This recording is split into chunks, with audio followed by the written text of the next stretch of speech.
হ্যাঁ বন্ধুরা, আজকে আমি মুসুর ডাল চচ্চড়ি করবো চিংড়ি মাছের। মুসুর ডাল নিয়ে দিয়েছি, চিংড়ি মাছ নিয়েছি, পেঁয়াজ কেটে নিয়েছি, রসুন কেটে নিয়েছি, শুকনো লঙ্কা নিয়েছি, কাঁচা লঙ্কা নিয়েছি, কালো জিরা ফোড়ন।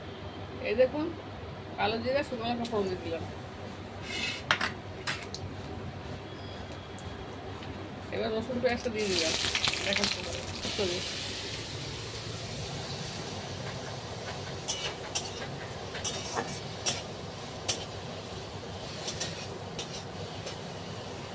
হচ্ছে, আবার দেখাচ্ছি পরে। এই দেখুন বন্ধুরা, আমার ডাল চচ্চড়ি হয়ে গেছে।